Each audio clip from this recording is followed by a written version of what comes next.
கர்த்தருடைய பரிசுத்த நாமத்துக்கு ஸ்தோத்திரம். பயங்கரமான காரியத்தினாலே பதில் கொடுக்கிற தேவன் செய்தியில இன்னைக்கு 7வது லாஸ்ட் பார்ட்டை இன்னைக்கு தியானிக்க இருக்கிறோம். ஜெபத்தோடு இந்த செய்திக்குள்ளே கடந்து செல்வோம். பிதாவே ஆராதிக்கின்றோம், இயேசுவே ஆர்ப்பரிக்கின்றோம், ஆவியானவரே அன்பு செய்கின்றோம், ஆவியானவரே உம்மில் அன்பு செய்கின்றோம், ஆராதிக்கின்றோம், ஆர்ப்பரிக்கின்றோம், அன்பு செய்கின்றோம், உம்மை ஆராதிக்கின்றோம், ஆர்ப்பரிக்கின்றோம், அன்பு செய்கின்றோம். மகனாக தெரிந்து கண்டீர், மறுபடி பிறக்க வைத்தீர்.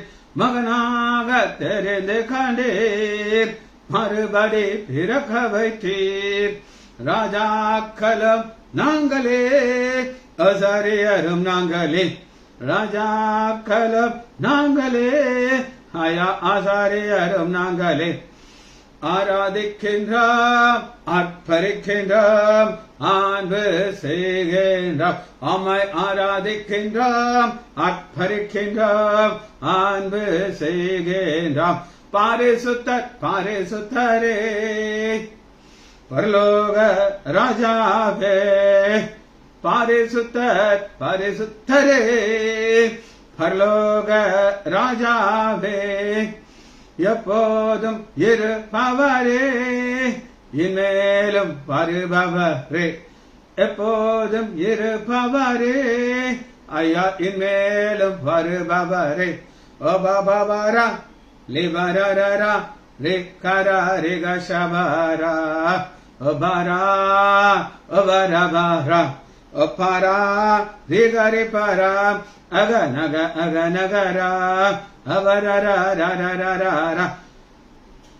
சகலமும் படைத்தவரே, சார்வா வல்லவரே, சகலமும் படைத்தவரே, சார்வா வல்லவரே, மகிமைக்கு பாத்திரரே, மங்காத பிரகாசமே, மகிமைக்கு பாத்திரரே, மங்காத பிரகாசமே. ஓபா ஓபரா ரிபா ரிபரா ரிகரா ரிகஷகரா தோத்திரமாம் கனமாம் வாலமயா பலனாம், தோத்திரமாம் கனமாம் வாலமயா பலனாம். மாட்சிமயம் துதியும் எப்போதும் உண்டாகட்டும், மாட்சிமயம் துதியும் எப்போதும் உண்டாகட்டும்.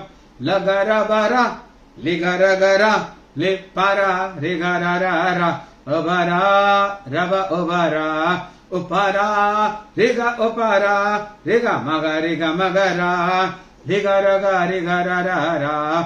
உமது செயல்களெல்லாம் அதிசய மனவைகள், உமது செயல்களெல்லாம் அதிசய மனவைகள், உமது வழிகளெல்லாம் சத்திய மானவைகள், உமது வழிகளெல்லாம் சத்திய மானவைகள்.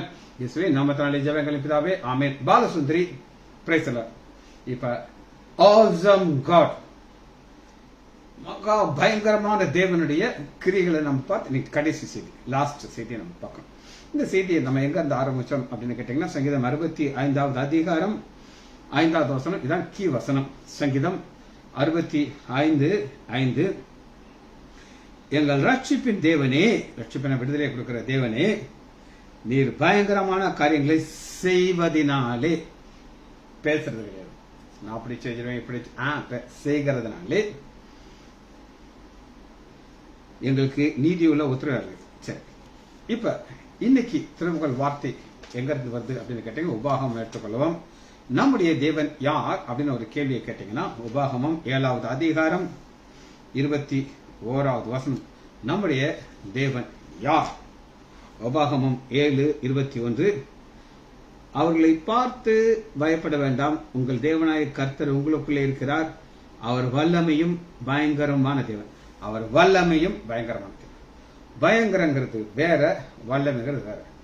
ஒரு ரவுடி இருக்காங்க, பயங்கரமா எல்லாரும் பயப்படுவாங்க. அவனை பார்த்தா எல்லாரும் அலறி அடிச்சு போடுவாங்க. ஆனா ஒரு போலீஸ் போர்ஸ் பார்க்க வந்துச்சானா அவனுடைய வல்லமையெல்லாம் போயிடும், சரண்டர் ஆயிடும். அதே நேரத்தில் ஒரு போலீஸ் இருக்கு, போலீஸ் போர்ஸா போனானா ஜெயிச்சிருவாங்க. ஆனா ஒத்த போலீஸ் அனுப்புங்க, காலி ஆயிடும். ஆனா நம்முடைய ஆண்டவருடைய குணாதிசயத்துல பல குணாதிசயங்கள் இருக்கு.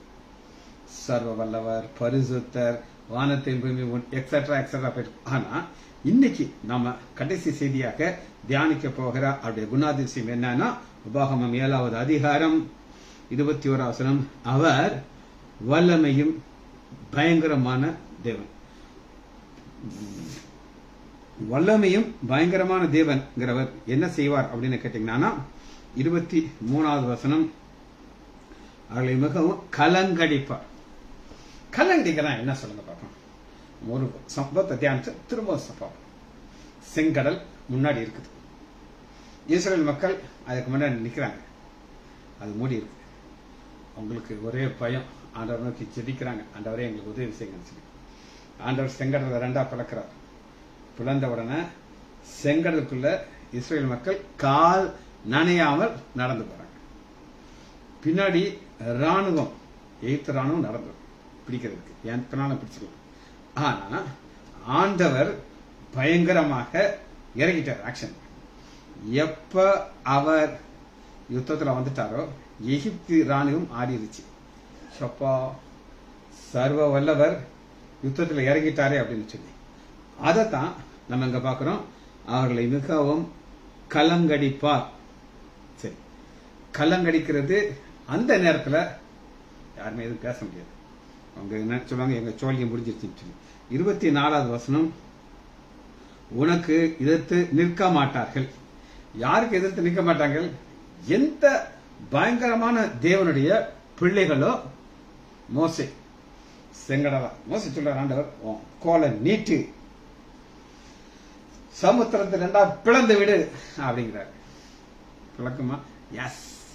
மோசே நீட்டினார், செங்கடல் 2 பிளந்துருச்சு, எல்லாரும் போக்குறாங்க. இப்ப எல்லாருக்கும் யார் மேல பயம் இருக்கும்? மோசே மேல பயம் இருக்கும். அதனாலதான் ஒருவரும் உபாகமம் 7வது அதிகாரம் 21வது வசனத்தை தான் நம்ம கீ வசனமா எடுத்திருக்கிறோம். உபாகமம் 7:21, அவர் வல்லமையும் பயங்கரமான. வல்லமை பிளஸ் பயங்கரம் ஒரு காம்பினேஷன் நம்முடைய தேவனுக்கு இருக்கு. அந்த தேவனுடைய பிள்ளைகளுக்கு எதிர கலங்கடிக்கிறார். அவர் ஒருவரும் உனக்கு எதிராக நிற்க மாட்டான். ஏன் நிற்க முடியாது அப்படின்னு கேட்டீங்கன்னா, என் பிள்ளை, நான் என் பிள்ளைகளோட இருக்கிறத எல்லாரும் பார்க்கணும். சரி, இதுக்கு ஒரு சம்பவத்தை நம்ம பார்க்க போயிடும். 1 சாமுவேல் 16வது அதிகாரம் 7வது வசனம். 1 சாமுவேல் 11:7. சரி, உங்களுக்கு அதை சொல்லிடுறேன், அப்பதான் உங்களுக்கு புரியும். இப்ப புதிதாக ஒரு ராஜா வந்துட்டான். அந்த ராஜாவுடைய பெயர் சவுல். ஆனா இன்னொரு ராஜாவாச அபிஷேகம் பண்ணப்படல. ஆண்டவர் தெரிந்து கொண்டார். இவரு கழுதையை தேடி போனார். மோசே கழுதையை தேடி போகும்போது சாமுவேல்கிட்ட வந்து சேர்றார்.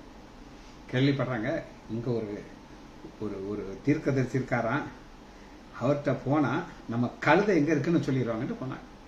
கழுதை மேட்டருக்கு போக ஆண்டவர் சொல்றாரு, இவன் தான் இவனை அபிஷேகம் பண்ணிட்டார். அப்ப ஒரு தைல கொம்ப வச்சு அபிஷேகம் பண்ணி கன்ஃபார்ம் பண்ணிட்டாரு, நீர் தான். சரி, இப்ப கன்ஃபார்ம் பண்ணியாச்சு. ஆனா இன்னும் ராஜா ஆகல. பாருங்க 11வது அதிகாரம் 15வது வசனத்துல பாருங்க. அப்படியே ஜனங்கள் இடத்துல போய் அவ்விடத்திலே சவுலை ராஜாவாக ஏற்படுத்தி, 15வது வசனத்துலதான் ராஜாவாக ஏற்படுத்துறாங்க. ஆனா கன்ஃபர்மேஷன் எங்க வந்துருச்சு அப்படின்னு கேட்டீங்கன்னா, 10வது அதிகாரம் 24வது வசனம். அப்பொழுது சாமுவேல் எல்லாரையும் ஜனங்களை நோக்கி, கர்த்தர் தெரிந்து கொண்டவனை பாருங்கள், சமஸ்த ஜனங்களுக்குள்ளும் அவனை சமம். அப்பொழுது ஜனங்கள் எல்லாரும் ஆர்ப்பணித்து ராஜா வாழ்கின்றாங்க. அப்ப எலெக்ஷன் இருக்கு. எலெக்ஷன்ல ஒருத்தர் டாப்பா ஜெயிச்சிட்டார். இவரு தான் சீஃப் மினிஸ்டர் சொல்லி எல்லாரும் பேசுறாங்க. ஆனா என்னைக்கு பார்லிமெண்ட்ல அவருக்கு அந்த பதவி பிரமாணம் கொடுக்கறாங்களோ அதுவரை அவர் சீஃப் மினிஸ்டர் கிடையாது. ஆயிடுவாரு அதுவரை டைம் இருக்கு. அதுபோல இப்படி நடக்குது. ஒரு கூட்டத்தார் பேலியால் மக்கள் அவங்க என்ன சொல்றாங்கன்னா, ஐயா தூ இவன்லாம் ராஜா கிடையாது, நாங்கெல்லாம் ஏற்றுக்கொள்ள முடியாது, இப்படி ஒரு கேவலமான எங்களுக்கு ராஜாவாக தேவையில்லை அப்படின்னு சொல்லி ஒரு கூட்டத்தார் வீசுறாங்க, முறுமுறுக்கிறாங்க. அதை நீங்க பார்க்கலாம். 10வது அதிகாரம்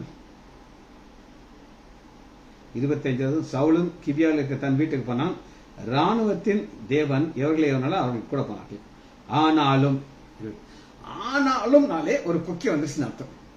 ஒரு கூட்டத்தார சாத்தான் ஏவரம் என்ன சொல்றான் அப்படின்னு கேட்டீங்கன்னா, ஐயா நீங்களாம் அக்செப்ட் பண்ணிக்கிறாங்க இவனை ராஜாவாக, இவனா நம்ம ரட்சிக்க போயிடான் என்று சொல்லி அவனுக்கு காணிக்கை கொண்டு வராமல் அவனை அசட்டை பண்ணினார்கள்.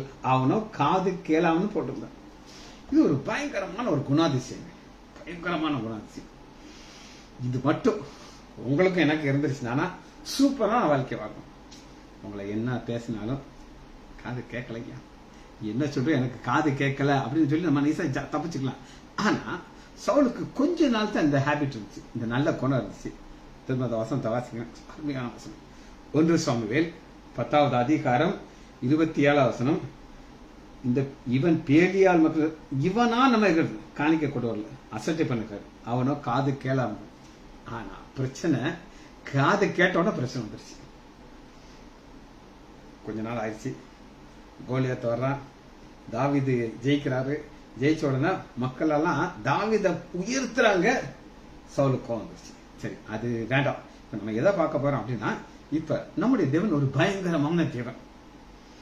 அவர் ஒரு புத்தனை செலக்ட் பண்ணிட்டார், அது சவுல். இப்ப அந்த சவுல் பக்கமாக ஆண்டவர் இருந்து ஒரு பயங்கரமான காரியத்தை செய்யணும். ஏன் அதை செய்யணும் அப்படின்னு கேட்டீங்கன்னா, ஆண்டவருடைய வல்லமை என்ன அப்படின்னு கேட்டீங்கன்னா, உபாகமம் 7:21 அவர் வல்லமையும் பயங்கரமான தேவன். அந்த வல்லமையும் பயங்கரமான தேவன் தன்னுடைய பிள்ளைகளை உயர்த்த போகிறார். யார் அவருடைய பிள்ளை? சவுல். யார் அபிஷேகம் பண்ணா? சாமுவேல். அபிஷேகம் பண்ணியாச்சு, ராஜாவாக கன்ஃபார்ம் பண்ணல.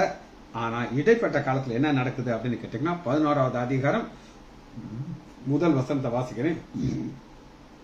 நகாஸ் என்னும் அம்மோனியன் வந்து ஒரு சாத்தானுக்கு அடையாளமானவன். ஏன் சாத்தானுக்கு அடையாளமானவன் அப்படின்னு சொல்றேன்னா, கீலியாத்தில் இருக்கிற யாப்போசை முற்றுகை போட்டான். அப்பொழுது யாப்போசின் மக்கள் அவனிடத்தை வந்து, நாங்கள் உங்களோட உடன்படிக்கை பண்ணுகிறோம், உண்மை சேவிப்போம். இதுதான் அவனுக்கு வேணும். எதான் வேணும்? சரண்டராங்க. ஆண்டோடைய பிள்ளைகளா? ஆமா, ஆண்டோடைய பிள்ளை தான். ஆண்டவருடைய பிள்ளை இருந்தாலும் அவங்களுக்கு வந்து ஒரு முதுகு எலும்பு கிடையாது. எங்களுடைய தேவன் ஒரு பயங்கரமான தேவன். அதைத்தான் உபாகமம் 7வது அதிகாரம் 21வது வசனத்துல நம்முடைய தேவனுடைய ஒரு குணாதிசயத்தை உங்களுக்கு காமிச்சேன். உங்கள் தேவன் யார் தெரியுமா? அவர் வல்லமையும் பயங்கரமான தேவன். இந்த வல்லமையும் பயங்கரமான தேவன் அவருடைய பிள்ளைகளுக்கு எப்படி இடைப்படுகிறார்? சரி, 1 சாமுவேல் 11வது அதிகாரம் 2 வசனம். அதற்கு அம்மோனியனாகிய நாகாஸ், நான் உங்கள் ஒவ்வொருடைய வலது கண்ணை பிடுங்கி இதனால இஸ்ரேல் நிந்தை பண்ணதை ஒரு ஊனம் உள்ளவன ஆக்கிறேங்கிறாங்க. இவருக்கு வந்து வலது கண்ணை பிடுக்கிறேன் என்ன கிடையாது. இதான் நான் சொன்னேன், சாத்தானுக்கு அடையாளம். நம்மள ஆண்டவர் வந்து ஒரு ஊனம் இல்லாத ஒரு உருவாக்கி இருக்க. ஆனா சாத்தானுடைய நோக்கம் என்னன்னா, நான் ஒன்னே மட்டும் கிடையாது ஐயா, உனக்கு பின்னாடி கடவுளையும் அவமானப்படுத்தும். பார்த்தீங்களா? ஆண்டோடைய பிள்ளைகளை அவமானப்படுத்துறதுக்கு நோக்கம் என்ன? கடவுளை நான் அவமானப்படுத்தும். அவர் ஒன்றும் தொட முடியாதவன். அதற்கு எல்லாம் அனுப்பிச்சாங்க, நாங்கள் 7 நாள் எங்களுக்கு டைம் கொடுக்கணும். ஸ்தானாதிபதிகள், அம்பாசிடர்ஸ் பல டைரக்ஷன் அனுப்பும்.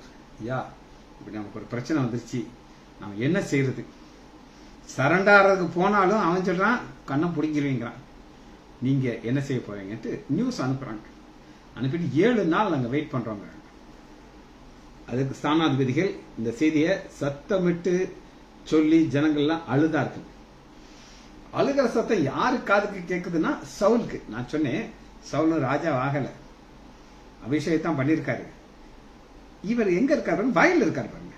5 இதோ சவுல் மாடுகள் பின்னால வயலிலே வந்து ஜனங்கள் அழுகிறதை கேட்டு யாபேஸ் மக்களுடைய செய்தியை அவனுக்கு தெரிவித்தார். இப்ப ராஜாவாகிட்டாருன்னா எங்க இருந்திருப்பாரு? அரண்மனையில் இருந்திருப்பாரு. அப்ப அரண்மனைக்கு போறதுக்கு முன்னாடி நீங்க எல்லாம் கேள்வி பண்ணீங்கல்ல, இவெல்லாம் மனுஷனான்னு சொன்னீங்கல்ல, நான் அபிஷேகம் பண்ண சவுல நான் உயர்த்துறதற்கு நான் ஒரு காரியத்தை செய்ய போகிறது ஆண்டவர் மைண்ட்ல அந்த பிளான் வந்துருச்சு. பிளான் வந்துருச்சா? அந்த பிளான் எப்படி அவர் எக்ஸிக்யூட் பண்ண போறாரு நான் காட்டுறேன் உங்களுக்கு. 6 1 சாமுவேல் 11:6. சவுல் இந்த செய்தியை கேட்ட உடனே தேவனுடைய ஆவி அவன் மேல் இறங்கினால் அவன் மிகவும் கோபம் உண்டு. தேவனுடைய ஆவி எப்ப இறங்குவார்? யார் மேல இறங்குவார்? உங்களுக்கு எல்லாருக்கும் தெரியும். ஒரு பயங்கரமான பவர்ஃபுல் மேன் சிம்சோன். சிம்சோன் ஆண்டவர் எதுக்காக தெரிந்து கொண்டார் அப்படின்னு கேட்டீங்கன்னா, இஸ்ரேல் மக்களை அடிமைத்தனத்திலிருந்து விடுதலை, அவன் ஒரு ரட்சகன், விடுதலை கொடுக்கிறோம். அவனுக்கு ஸ்பெஷல் பவர் ஆண்டவர் கொடுத்திருந்தார். தாயுடைய கர்ப்பத்திலே தெரிந்து கொண்டார். தெரிந்து கொண்டு அவன் மேல ஆவியானவர் இறங்குவார். இறங்கின உடனே அவனுக்கு ஒரு ஸ்பெஷல் பவர் கிடைக்கும். அந்த ஸ்பெஷல் பவர் கிடைச்ச உடனே அவன் செய்யறதுன்னா ஒரு சிங்கத்தை பிடிப்பான், அப்படியே டர்னு வாயை கழிச்சுவான். ஒரு கதவு இருக்கும், பெரிய ஊருக்குள்ள பெரிய கதவு, இந்த எங்க வீட்டு கதவு கிடையாது. அது அப்படி ஒரு ஆட்டி பிடிங்கி தோல்ல வச்சு அது மேல ஏறிய போயிருப்பான். இப்படி எல்லாம் சேர்ந்துக்கு ஆவியான பலத்துக்கும் அதே சேம் ஆவியானவர் இங்க 1 சாமுவேல் 11வது அதிகாரத்துல சவுல் மேல இறங்குறாரா? மிகவும் கோபம் உண்டு. 7வது ஒரு நை மாட்டை பிடித்து துண்டித்து அந்த ஸ்தானாதிபதியில் கையில் கொடுத்து இஸ்ரேல் நாடுகளை எல்லாம் அனுப்பி சவுலின் பின்னாலையும் சாமுவேல் ஒரு காம்பினேஷன். நான் தனியால் கிடையாதையா, என் கூட சாமுவேல் இருக்க. கொஞ்ச நாளைக்கு தான் இந்த உறவு இருந்துச்சு. அப்புறம் சாமுவேலை துப்பிட்டார். எப்பவுமே நல்லா கேட்டுக்கோங்க, உங்க உறவுங்கிறது ரொம்ப ரொம்ப முக்கியம். நான் அதை எப்படி சொல்லுவேன்னா, ரிலேஷன்ஷிப். இப்ப எனக்கு எவ்வளவோ உறவுகள், எத்தனையோ சொந்தக்காரங்க இருக்காங்க. ஆனாலும் ஜெயந்தி அக்கா அப்படிங்கிற என்னுடைய சம்மந்தி, என்னுடைய டைரக்ட் சம்மந்தி கிடையாது, என்னுடைய தம்பியுடைய சம்மந்தி. அவங்களுக்கு என் மேல பயங்கர ஒரு அன்பு. அவங்க எந்த ஊர்ல இருந்தாலும் ஃபாரின்ல இருந்தாலும் கரெக்டா வந்துடுவாங்க. ஏன்னா அது ஒரு இந்த ரிலேஷன்ஷிப் எதுக்கான வசனத்தை கேட்கறதுக்கு. அதுபோல இங்க ஒரு காம்பினேஷனை பார்க்கிறோம். அந்த காம்பினேஷன் யார் இருக்கான்னா, சவுல் சாமுவேல் 2 பேரும் நாங்க ஒரு ஆளையா 2 பேரும் சேர்ந்து இருக்கிறோங்கிறாரு. சாமுவேல் பின்னாலே புறப்பட்டு வராதவன் எவனோ அவனுக்கு மாடுகள் செய்து பிறகு என்ன ஒரு ஆவியானோட வார்த்தை பாருங்க. மாடை வெற்றி பீஸ் போட்டுட்டு எங்க பின்னாடி எவனாவது வரலையா அவனை இப்படி பீஸ் போட்டுரும் அப்படின்னு சொல்லி பாருங்க. என்ன ஒரு வார்த்தை பாருங்க, ஒரு ஸ்ட்ராங் வேர்ட். இந்த பலன் இந்த உறவுல தான் கிடைக்கும். அப்புறம் எல்லாமே பாத்தீங்கன்னா ஒரு பின்மாற்றத்துக்கு போயிட்டாங்க. நம்ம அங்க போறது இல்லை. ஆண்டவர் பயங்கரமான காரியத்தை எப்படி செய்யறான்னு நான் பார்க்க போறோம். அப்பொழுது கர்த்தரால் 7வது இதுதான் கீ வார்த்தை.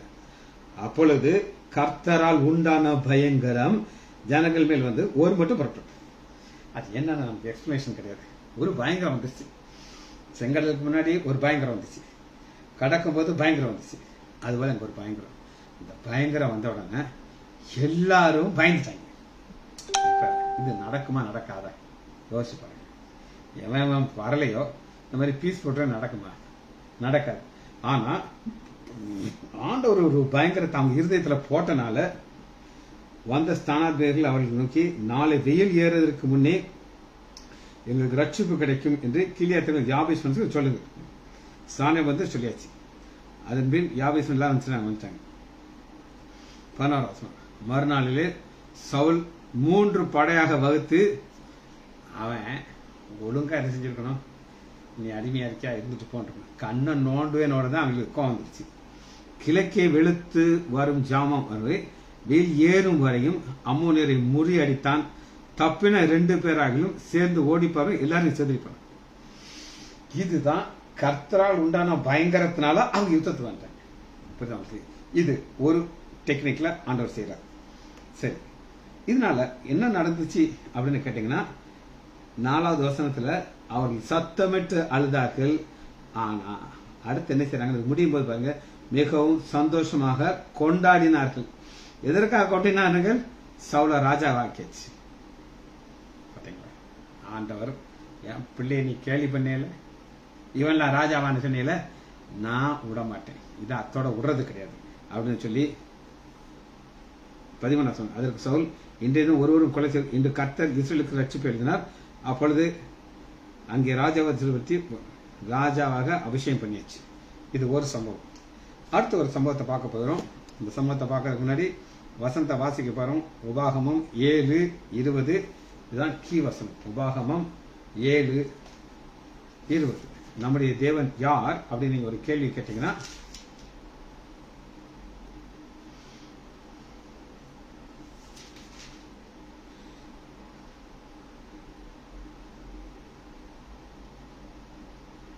ஏழாவது அதிகாரம்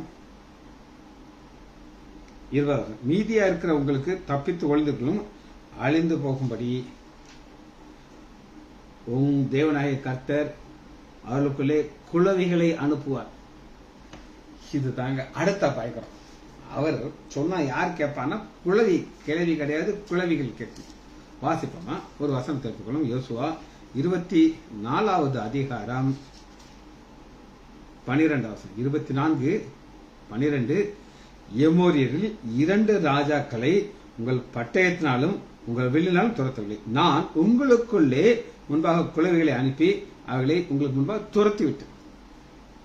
ஆண்டவர் இந்த பயங்கரமான காரியத்தை செய்தார்னா எப்படி செய்வாரு? குளவியை அனுப்பி அதை கடிக்க வைக்கிறாரு. அதெல்லாம் செத்து போயிடும்.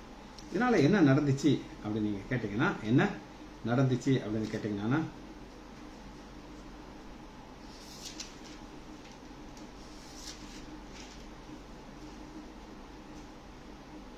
யோசுவா 1வது யோசுவா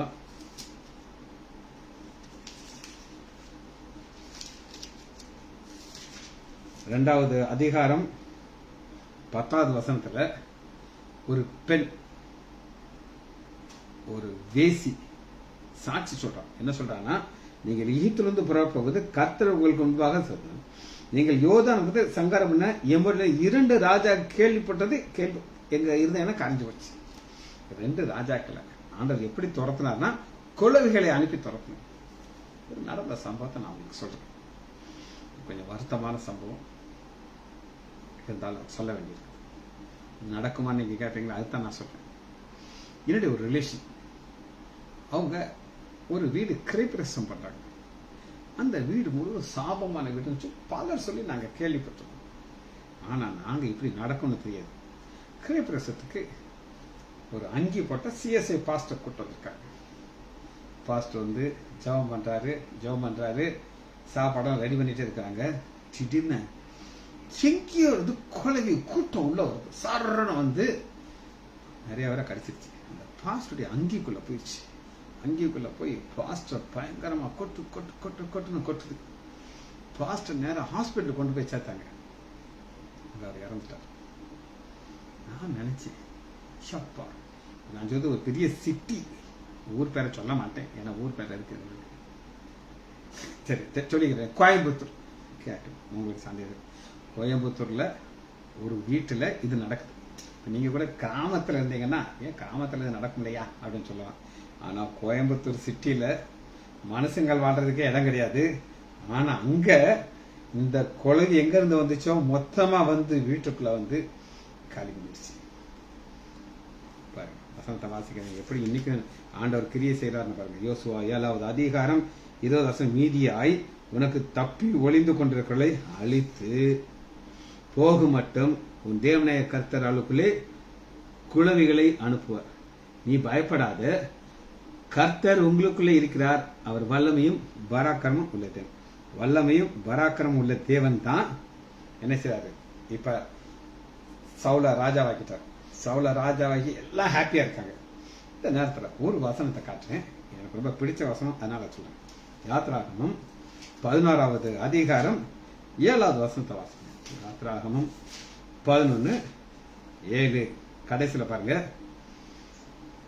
ஒரு நாயாகிலும் தன் நாயை அசைக்கவில்லை. ஒரு நாய் எப்படி நாயா நாக்க அசையாம இருக்கும்? இதத்தான் நடக்குது. ஆண்டவர் ஒரு பயங்கரமான காரியத்தை அந்த ஜனங்களுக்குள்ள செஞ்சிட்டார்.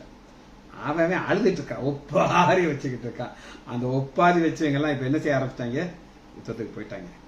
எல்லாரும் காலி பண்ணியாச்சு. ஒரே ஹாப்பி, சந்தோஷம். சவுல ராஜா வாக்கியாச்சு. சரி, இன்னொரு சம்பவத்தை பார்த்து நம்ம இந்த செய்தியை முடிக்க இருக்கிறோம். ஒரு பயங்கரமான காரியத்தை ஆண்டவர் எப்படி செய்கிறார்னு சொல்லி பார்க்க இருக்கிறோம். எடுத்துக்கொள்ளுமா, எரேமியா 20வது அதிகாரம்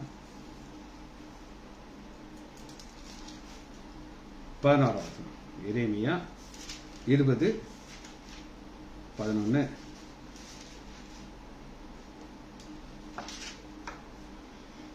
கர்த்தரோ எப்படி வாசிங்க? கர்த்தரோ பயங்கரமான பராக்கிரமசாலியா என்னோடு இருக்கிறார். எரேமியா பாடுகளை பார்த்தீங்கன்னா ரொம்ப கஷ்டமான பாடுகள் இருக்காரு, வேதனை இருக்காரு. உங்களுக்கு காலையில் உள்ள செய்தி நீங்க எத்தனை பேர் கேட்டீங்கன்னு தெரியாது. அதை நீங்க கேட்டீங்கன்னா உங்களுக்கு புரியும் அவர் என்ன ஒரு பாடுகள் அதோட பாதுகாத்தான்னு சொல்லி. பயங்கரமான ஆகையால் என் கூட இருக்கிறது யார் தெரியுமா? பயங்கரமான பராக்கிரமசாலி. ஆகையால் என்னை துன்பப்படுத்துகிறவர்கள் மேற்கொள்ளாமல் இடர்வார்கள். தங்கள் காரியம் வாய்க்காதபடினாலே மிக மேற்கப்படுவார்கள். மறக்கப்படாத நித்திய நீந்தே அவர்களுக்கு வரும். இதுதான் இது 9வது வசனத்துல நீங்க பாத்தீங்கன்னா ஒரு நெகட்டிவ் ஸ்டேட்மெண்ட். நெகட்டிவ் ஸ்டேட்மெண்ட் சொல்லுங்க. நான்லாம் இனிமேல் இந்த ஆட்டைக்கே கிடையாது, நான் இந்த விஷயத்தை தலை போடவே மாட்டேன், நான் ஒதுங்கிடுவேன், பிரச்சனை வந்துருச்சியா எனக்கு எதுக்கும் தேவையில்லை, சம்பந்தம் இல்லை, அப்படி ஒதுங்குற ஒரு ஆட்டிடியூடுக்குள்ள வந்துட்டார்.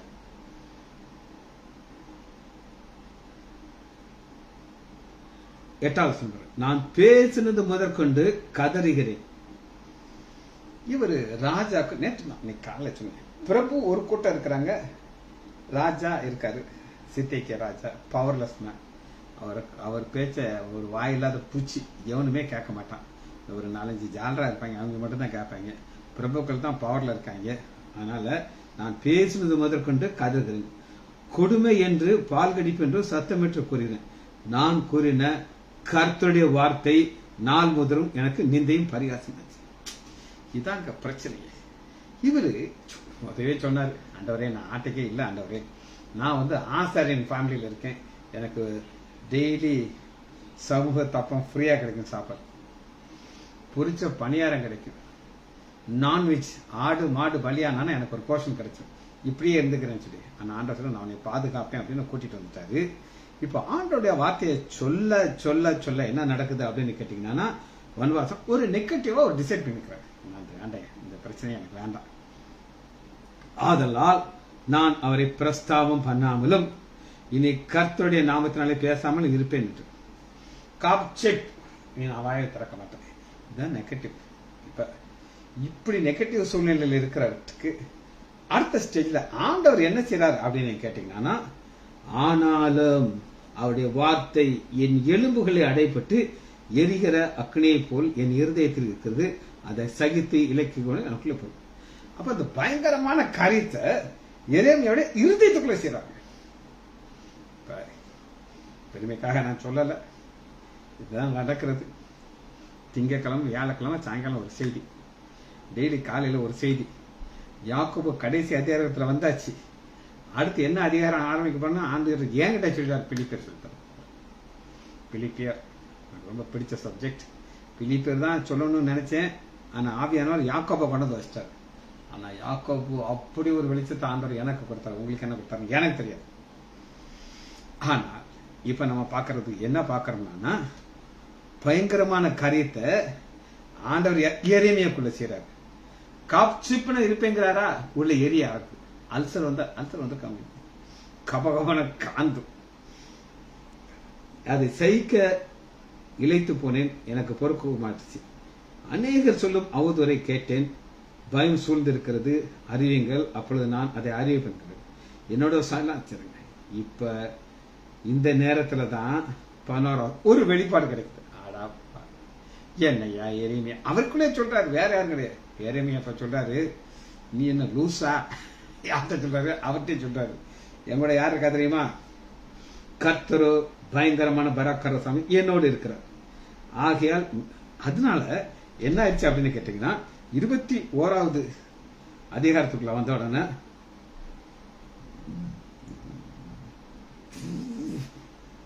21:4 இஸ்ரேல் தேவனாய கர்த்தர் உரைக்கிறார் என்றார். இதோ சொல்ல ஆரம்பிச்சார். 8வது கர்த்தர் சொல்லுகிறார், இதோ ஜீவ வழி மரணம் நினைக்கணும். பேச மாட்டேன்னு சொன்னவர் தான். ஆனா வாசனை உள்ள போய் அப்படி ஹீட் உண்டாக்குது. 6வது வசனத்துல பாருங்க, ஜட்ஜ்மெண்ட பார்க்கணும். இந்த நகரத்தின் குடிகளையும் மனுஷர்களையும் மிருகங்களையும் சங்கரிப்பேன், மகா கொடிய நோயினால் சாவார்கள்.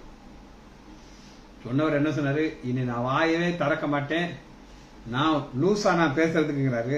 ஆனா வெளிப்பாடு வந்துருச்சு. கர்த்தர் பயங்கரமானவர், அவர் என்னோட இருக்கிறார், நான் பேசுறதுக்கு யோசிக்க மாட்டேன், நான் இப்படித்தான் பேசுவேன் அப்படின்ட்டாரு.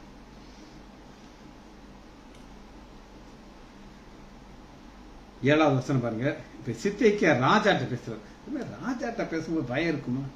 ஆனா என்னைக்கு ஆண்டவர் வசனம் உள்ள போய் கர்த்தர் பராக்கிரமசாலி என்னோட இருக்கிறார்னு சொல்லிட்டு ஒரு வெளிப்பாடு கிடைச்சிருச்சோ, அதற்கு அவன் ஊழியக்காரரையும் ஜனத்தையும் இந்த நகரத்தின் கொள்ளை நோக்கியும் பட்டயத்திற்கும் பஞ்சத்திற்கும் தப்பி மீதியானங்களையும் பாபிலோன் ராஜா நேபாத்து கையிலையும் சத்துருக்கள் கையிலையும் பிராணி வாங்கி ஒப்பு கொடுப்பேன். வேற, ஒப்பு கொடுப்பேன் வேற. கொடுக்கறதுனா இப்ப என் பாக்கெட்ல ஒரு பேனா இருக்கு, யாராவது கேட்டா கொடுத்துட்டு வாங்கி விலை கொண்ட பேனா, காஸ்ட்லி பேனா கொடுத்துட்டு வாங்கிக்கிடுவேன்.